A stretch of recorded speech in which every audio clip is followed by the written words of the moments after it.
যে সভ্যতা নিজেদের উন্নত উদার গণতান্ত্রিক বলে গর্ব করে সেই সভ্যতা যখন শিশু হত্যাকে যুক্তিসঙ্গত বলে তখন সেটি আর সভ্য থাকে না। গাজায় বোমা ফেলা শুধু একটি সামরিক পদক্ষেপ নয়, এটি নৈতিক আত্মহত্যা। যখন একজন মার্কিন সাংবাদিক বলেন ইসরায়েল যা করছে তা আত্মরক্ষা, তখন আসলে তিনি নিজের আত্মার দরজা বন্ধ করে দেন। এই নিষ্ঠুরতা ও নীরবতা পশ্চিমা সমাজকে অচিরেই এক আত্মবিধ্বংসী পথে ঠেলে দেবে, যেখানে অন্যের মৃত্যু হয়ে যাবে রাজনৈতিক সাফল্য।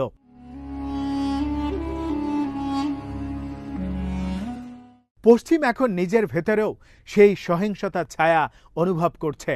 যারা গাজার হত্যাযজ্ঞের বিরুদ্ধে প্রতিবাদ করেছে তাদের উপর পুলিশের হামলা, গ্রেপ্তার, চাকরি থেকে বরখাস্ত, এমনকি নাগরিকত্ব বাতিলের হুমকি দেয়া হয়েছে।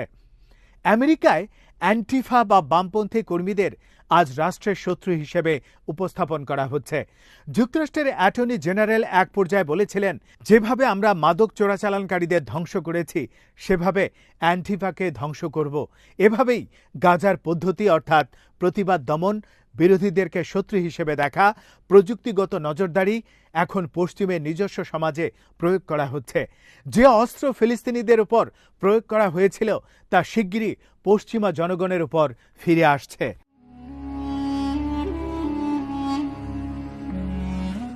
ডোনাল্ড ট্রাম্প একবার বলেছিলেন গাজায় একটি সভ্যতা মুছে গেছে। তিনি হয়তো বুঝতে পারেননি সেই ধ্বংস শুধু গাজার নয়, পশ্চিমের আত্মারও। ইতিহাসে বারবার দেখা গেছে যখনই কোনো সভ্যতা অন্য কোনো জাতিকে ধ্বংস করে সেই আগুন একদিন নিজের ঘরও পুড়িয়ে দেয়। রোমান সাম্রাজ্য, নাৎসি জার্মানি, ব্রিটিশ উপনিবেশ সব জায়গাতেই সহিংসতা শেষ পর্যন্ত নিজেদেরই গ্রাস করেছে। আজকের পশ্চিম সেই চক্রের পরবর্তী অধ্যায়ে প্রবেশ করেছে। গাজার বালুকা বেলায় যে রক্ত ঝরেছে তা একদিন ইউরোপের রাস্তায়, আমেরিকার শহরে, তাদের নিজস্ব সমাজে প্রতিফলিত হবে।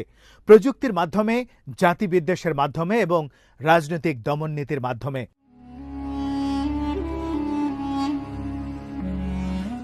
ইতিহাস আমাদের সতর্ক করে, কিন্তু আমরা শুনি না। এমি সিজার বলেছিলেন, উপনিবেশবাদ শাসকের আত্মাকে ডিসিভিলাইজ করে। আজ পশ্চিম সেই ডিসিভিলাইজেশনের গভীরতম স্তরে পৌঁছে গেছে। তারা নিজেদের মুক্ত গণতন্ত্র ভাবছে, অথচ বাস্তবে তারা সামরিককৃত নিরাপত্তা রাষ্ট্র, যেখানে প্রতিটি প্রতিবাদ, প্রতিটি মতভেদ, প্রতিটি সংবেদনশীলতা শত্রু হিসেবে বিবেচিত হচ্ছে। গাজায় যা ঘটছে তা কেবল মধ্যপ্রাচ্যের ট্র্যাজেডি নয়, এটি মানবতার আয়নায় পশ্চিমের মুখ। এই মুখে আর কোনো নৈতিক আলো নেই, শুধু রয়েছে ভণ্ডামির কালো ছায়া।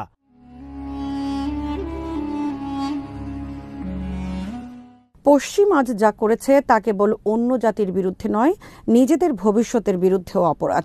গাজার ল্যাবরেটরিতে তারা যেসব প্রযুক্তি, ভাষা ও নীতিকে বৈধ করেছে সেগুলো শিগগিরই তাদের ঘরের ভেতরেই ফিরে আসবে। যেভাবে উপনিবেশিক সহিংসতা একসময় ফ্যাসিবাদ হয়ে ইউরোপে ফিরে এসেছিল, তেমনি গাজার ধ্বংসযজ্ঞ একদিন পশ্চিমের অভ্যন্তরীণ যুদ্ধে পরিণত হবে। মানবতাবোধের বিরুদ্ধে, স্বাধীন চিন্তার বিরুদ্ধে এবং শেষ পর্যন্ত সভ্যতার নিজের অস্তিত্বের বিরুদ্ধে। ইতিহাসের সব সভ্যতা একদিন নিজেদের নির্মিত অন্ধকারে ডুবে গেছে। পশ্চিমের অন্ধকার আজ গাজা থেকে শুরু হয়েছে, আর সেই অন্ধকারের শেষ কোথায় তা সময়ই বলবে। আজ এখানেই শেষ করছি। সবাই ভালো থাকুন, সুস্থ থাকুন আর দেখতে থাকুন বিডিভিউজ। চ্যানেলটি ভালো লাগলে সাবস্ক্রাইব করুন, সংযুক্ত থাকুন আমাদের ফেসবুক পেজে। আল্লাহ হাফেজ।